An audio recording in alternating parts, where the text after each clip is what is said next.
तो दोस्तों चलते हैं नेक्स्ट टॉपिक पे। नेक्स्ट टॉपिक मेरा ये है कि स्ट्रक्चर असेंबल के साथ साथ मॉड्यूल असेंबल कैसे किया जाता है और मॉड्यूल कंप्लीट असेंबल के साथ इसका कॉस्टिंग क्या आएगा और कितने रुपए पर वॉट पीक आएगा, ये आपको डिटेल से बताऊंगा। क्योंकि ग्राउंड माउंट में बहुत इम्पोर्टेंट रोल होता है कॉस्ट का।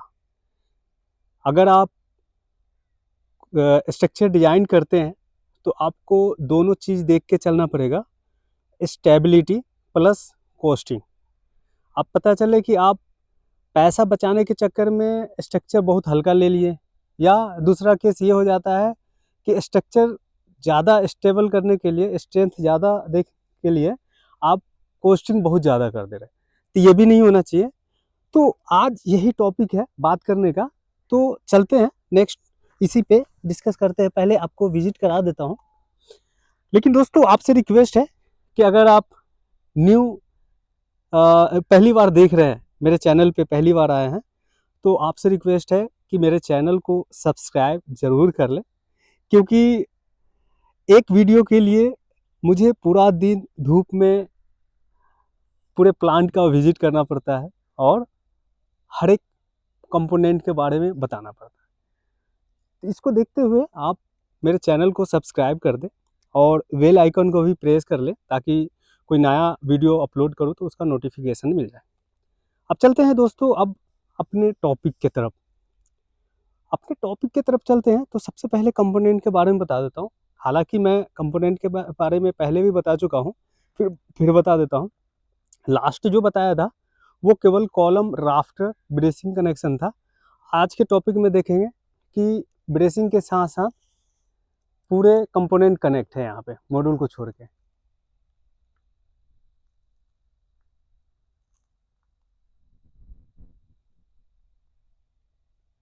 आप देख रहे हैं नॉर्थ की तरफ, देखेंगे कि वहाँ पे अभी कुछ काम चल रहा है।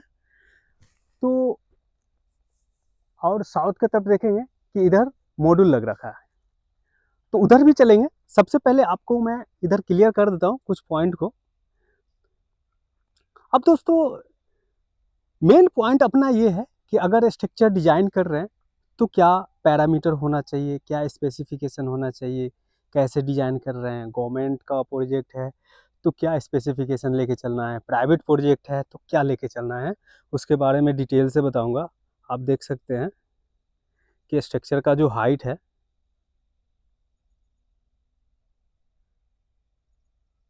फ्रंट हाइट देखेंगे तो ये अभी राफ्टर है, तो राफ्टर से जो ज़मीन के बीच का गैप होगा वो लगभग 1.4 मीटर है। और मॉड्यूल लगने के बाद, क्योंकि मॉड्यूल 250-300 आगे की तरफ आता है, आगे की तरफ, तो ओवरऑल अगर फाइनल ग्राउंड क्लियरेंस देखते हैं, नेचुरल ग्राउंड से फाइनल मॉड्यूल के बीच का गैप देखते हैं, तो वो 1.2 मीटर एग्जैक्ट आता है। अब 1.2 मीटर का क्या है लगाने का इतने हाइट पे, ये मैं लास्ट डिस्कस कर चुका हूँ कि गवर्नमेंट का पॉलिसी था, इसलिए यहाँ पे हाइट लगाए हैं। नहीं तो आप देखेंगे कि उधर एक बहुत बड़ा प्रोजेक्ट है, इससे 3 गुना ज़्यादा प्रोजेक्ट है, तो वहाँ पे ग्राउंड क्लियरेंस 500 हाइट है, क्योंकि उस समय कुछ था नहीं, पॉलिसी अभी है, तो इसीलिए हाइट लगाया। एग्रीकल्चर के लिए भी बेनिफिट है। आप देख सकते हैं कि फ्रंट हाइट 1.2 मीटर है, back height approx 2.6 metre height है, 2.56 मीटर हाइट है। तो एग्रीकल्चर के लिए ये स्पेस सफिशिएंट है किसानों के लिए, क्योंकि किसान को दो बेनिफिट हो रहा है। एग्रीकल्चर के साथ साथ बिजली भी जनरेट कर रहे हैं, पर मंथ बिजली भी बेच के बहुत पैसा कमा रहे हैं, और खेती से भी पैसा कमा रहे हैं। खेती में वही खेती कर सकते हैं जैसे सब्जियों का खेती हो गया, मक्का वगैरह जिसका height 8 feet 6 feet 7 feet height है, उसका खेती नहीं कर सकते। जैसे बाजरा हो गया, मक्का हो गया, ठीक है, ये सब का खेती नहीं कर सकते हैं। गेहूं का खेती कर सकते हैं, गेहूं का ज़्यादा से ज़्यादा 3-3.5 फीट हाइट होता है, तो सफिशियंट है। 3 फीट 4 फीट अपना हाइट है तो कर सकते हैं। बीच में क्योंकि शैडो फ्री रहता है, आप शैडो देखेंगे पूरे, ये जो देख रहे हैं, अभी मॉड्यूल के पास ले चलूंगा तो वहाँ पे शैडो रहता है, ठंडे गर्म दोनों, धूप भी छाँव भी आता रहता है। अब चलते हैं अपने मेन मुद्दे पे। अब मेन मुद्दा ये है कि जो स्ट्रक्चर लगाए हैं यहाँ पे, क्या क्रॉस सेक्शन है, क्या साइज है, क्या थिकनेस है, मटेरियल का ग्रेड क्या है और मटेरियल कौन सा है, ये बहुत इम्पोर्टेंट होता है। एक चीज़ आपको क्लियर कर देता हूँ, अगर आप इस प्रोजेक्ट में अभी आप खुद का स्टार्टअप कर रहे हैं या किसान भाई हैं, तो आपको ये जानना बहुत ज़रूरी है, क्योंकि प्रोजेक्ट का जो लाइफ होता है 25 ईयर्स मिनिमम, 25 ईयर्स मिनिमम है, 30 ईयर्स तक चला जाता है, क्योंकि मॉड्यूल का अब जो वारंटी दे रहा है, पहले था 25 ईयर्स, अब जा रहा है 27 ईयर्स। ठीक है, तो ये ध्यान में रखना है कि कौन सा मटेरियल लें जो लॉन्ग लाइफ चले। आप नॉर्मल स्ट्रक्चर नहीं लीजिए, पता चले कि 2 साल 4 साल 5 साल बाद जंग लग के ख़राब हो जाए। यहाँ पे पूरा हॉट डिप है, जंग लगने का कोई चांस नहीं है, पूरे गारंटी के साथ सर्टिफिकेट मिलता है कि आपको जंग नहीं लगेगा। हॉट डिप रहता है कॉलम, कॉलम देख सकते हैं यहाँ पे कंप्लीट हॉट डिप है, कंप्लीट हॉट डिप है ये कॉलम।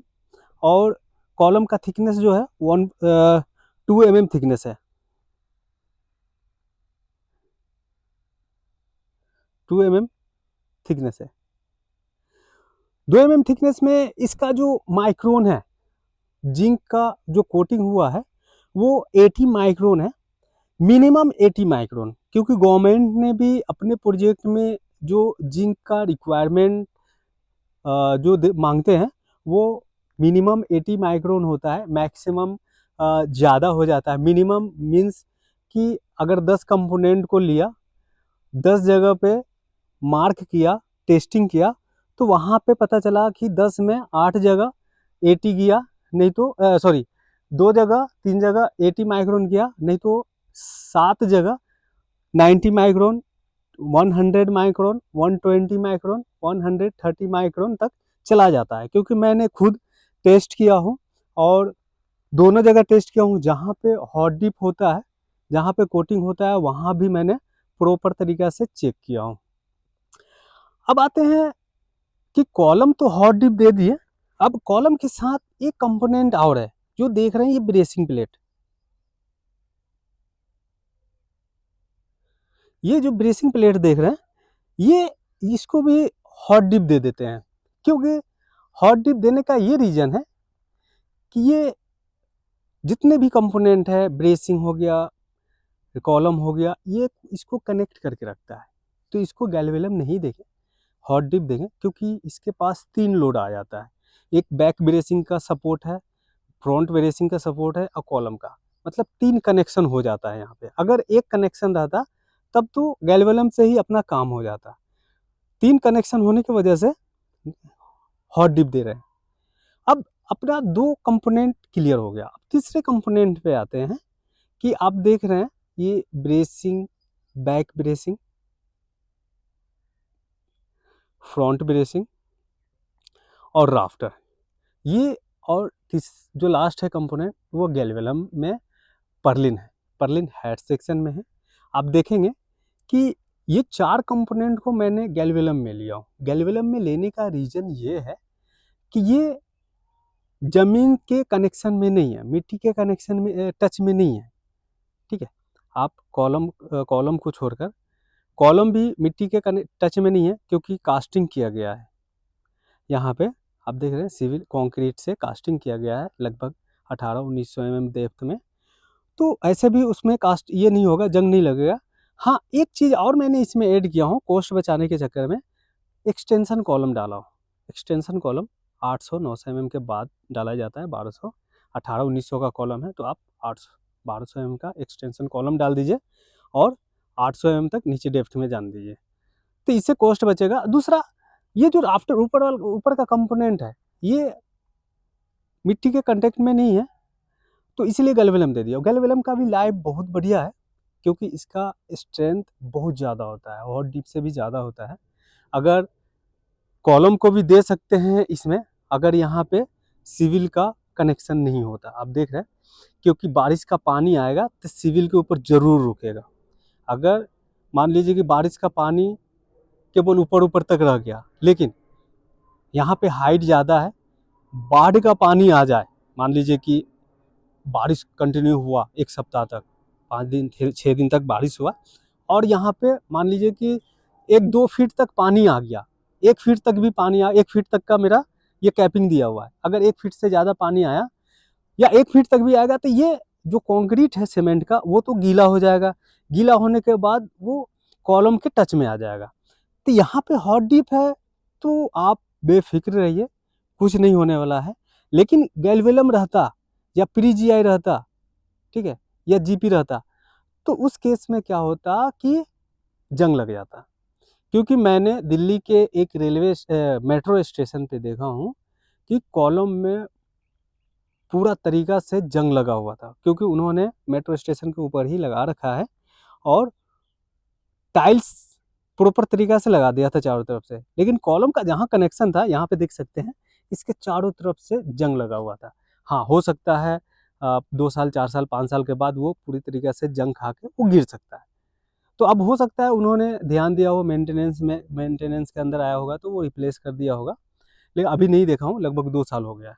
तो इसीलिए हॉट डिप का पार्ट दिया जाता है इस केस में। अब आते हैं दोस्तों next topic, bracing, front, back, rafter और पर्लिन। ये चारों जो कंपोनेंट है ये गैल्वेलम है। गैल्वेलम में 550 ग्रेड का मटेरियल, क्योंकि कॉलम 350 ही ग्रेड में आता है। यहाँ पे यील्ड स्ट्रेंथ मेन इम्पोर्टेंट होता है। आप सेक्शन कितना भी थिकनेस ज़्यादा ले लीजिए, यील्ड स्ट्रेंथ कम रहा और ज़्यादा रहा तो दोनों में बहुत फ़र्क हो जाता है। मान लीजिए कि मैंने पर्लिन दिया 0.9 mm थिकनेस में, 1 mm थिकनेस में, और 550 ग्रेड का है, और दूसरा पर्लिन मैंने ला के लगा दिया 2 mm थिकनेस में और 250 के ग्रेड में, तो दोनों फेल हो जाएगा। दोनों सॉरी, जो 250 ग्रेड वाले मटेरियल है वो 100% फेल हो जाएगा इस केस में। यहीं पे 1 mm थिकनेस में मैंने 550 ग्रेड का मटेरियल डाला तो ये पास हो जाएगा। रीजन ये है, ग्रेड इंपॉर्टेंट होता है, ठीक है। थिकनेस तो है ही, थिकनेस के साथ साथ ग्रेड। अब चलते हैं दोस्तों नेक्स्ट टॉपिक अपना। यहाँ पे कंप्लीट स्ट्रक्चर से रिलेटेड हो गया। यहाँ पे कनेक्टिविटी देख रहे हैं, कनेक्शन भी देख रहे हैं, कनेक्शन भी कंप्लीट यहाँ पे है। अब चलते हैं नेक्स्ट टॉपिक के तरफ। हाइट यहाँ पे बढ़िया है, 1.2 मीटर, 1.34 मीटर है, तो हम लोगों को दिक्कत नहीं है। नहीं तो वो वाले केस में लगभग 142 मीटर लेंथ था पूरा, मॉड्यूल लगने के बाद 142 मीटर मुझे एक कॉर्नर से दूसरे कॉर्नर तक जाना पड़ता था। यहाँ पे नहीं है। मॉड्यूल आपको दिखा देता हूँ, मॉड्यूल के भी तरफ चलते हैं।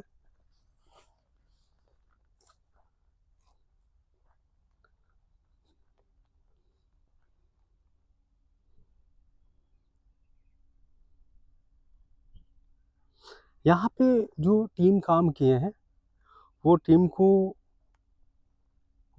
का जो वर्किंग है बहुत फिनिशिंग है, बहुत बढ़िया वर्किंग करते हैं। Alignment perfect. एक बार स्ट्रक्चर देने के बाद बंदा ये नहीं कहता है कि ये यहाँ पे गलत है, यहाँ पे गलत है, क्योंकि उसी के अकॉर्डिंग वो मार्किंग करते हैं, कास्टिंग करते हैं, स्ट्रक्चर असेंबल करते हैं कि कोई दिक्कत नहीं। डिजाइन परफेक्ट रहता है तो इंस्टॉलेशन भी परफेक्ट आता है। अगर डिजाइन में ही मिस्टेक हुआ तो इंस्टॉलेशन तो हो ही नहीं पाएगा।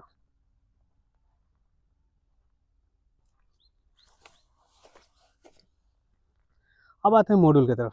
आप देख रहे हैं, अब मॉड्यूल के बारे में कुछ बता देता हूँ। मॉड्यूल यहाँ पे रिन्यू पावर का है, 580 वॉट पिक का बाइफेशियल मॉड्यूल है। आप देख सकते हैं यहाँ पे इन्होंने डिस्क्रिप्शन बहुत छोटा सा दे दिया है।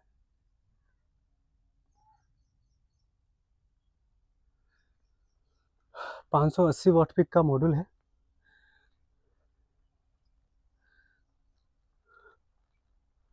अभी तो इसको 1 महीना लगेगा फाइनल होने में।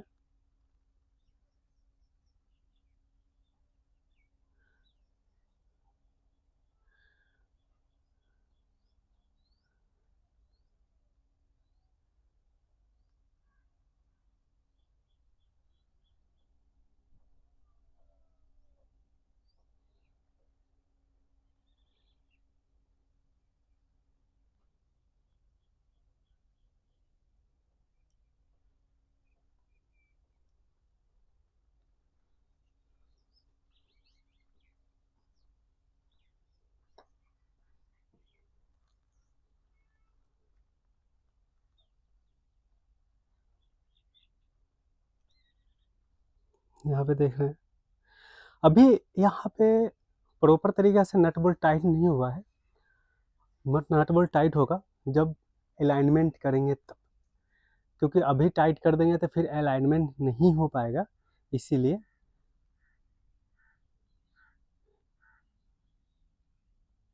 टाइट अलाइनमेंट करने के बाद ही, जैसे यहाँ पे देख रहे हैं, यहाँ पे लगभग फिनिशिंग है, ये फिनिशिंग है, बट यहाँ पे देख रहे हैं थोड़ा सा मॉड्यूल आगे पीछे है। तो इस केस में क्या होगा कि पहले इसको अलाइनमेंट करेंगे, इसको अलाइनमेंट करेंगे, उसके बाद नट बोल्ट टाइट करेंगे। आप देख सकते हैं नट बोल्ट लूज है यहाँ पे।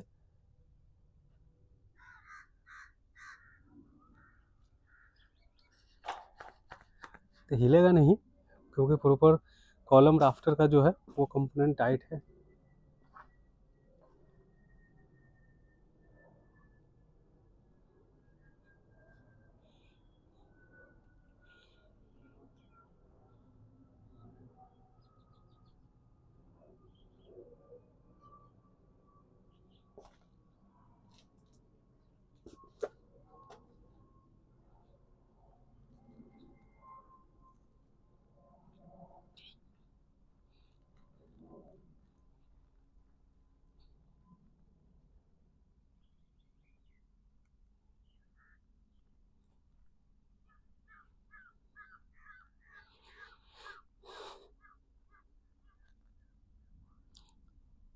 अब चलते हैं दोस्तों कोस्टिंग से रिलेटेड। कोस्टिंग बहुत इम्पोर्टेंट होता है ग्राउंड माउंट के लिए। आपको बता देता हूँ कि रेट क्या होना चाहिए। रेट देखिए, अगर आप मेगावाट में काम कर रहे हैं, आप ध्यान से सुने क्योंकि ये बहुत इम्पोर्टेंट टॉपिक है। अगर आप मेगावाट में काम कर रहे हैं और आप जो स्ट्रक्चर लगा रहे हैं उसका रेट जेन्युइन होना चाहिए, रेट बढ़िया होना चाहिए। रेट कैसे बढ़िया होना चाहिए? आपको प्रॉपर इस पे वर्किंग करना पड़ेगा। क्या है, कंपोनेंट कौन सा यूज कर रहे हैं, थिकनेस क्या है, हर एक का वेट निकालना पड़ेगा अलग अलग। उससे क्या होगा कि एक आइडिया लग जाता है कि कितना वेट आ रहा है। आपको बता देता हूँ अप्रोक्स, अगर पर किलोवाट या पर मेगावाट वेट देखते हैं तो टनेज में बताता हूँ। डिपेंड करता है कि ग्राउंड क्लियरेंस आपका कितना है, टिल्ट एंगल कितना है। अगर 15 डिग्री से ज़्यादा टिल्ट एंगल हुआ तो आपका रेट बढ़ जाएगा। अगर 15 डिग्री से कम रेट हुआ तब तो रेट और कमेगा, क्योंकि टिल्ट एंगल कम करेंगे तो वहाँ पे सेक्शन का भी साइज कमता है। तो अगर मोटा मोटी देखते हैं रेट, तो 2 रुपये पर वॉट पीक से लेके 2.5 रुपये पर वॉट पीक तक आपको मिल जाएगा।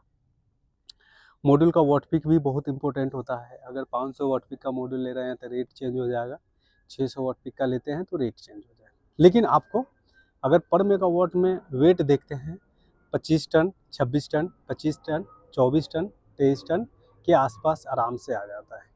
23 टन, 24 टन, 25 टन, मैक्सिमम अगर आप देखते हैं तो 26 टन चला जाता है अगर आप गैल्वेलम प्लस हॉट डिप लेते हैं।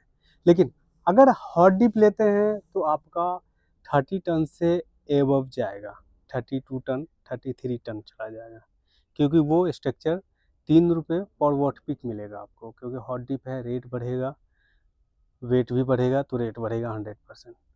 तो चलते हैं दोस्तों, आज के लिए इतना ही रन देता हूँ। अब नेक्स्ट टॉपिक पे बात करते हैं।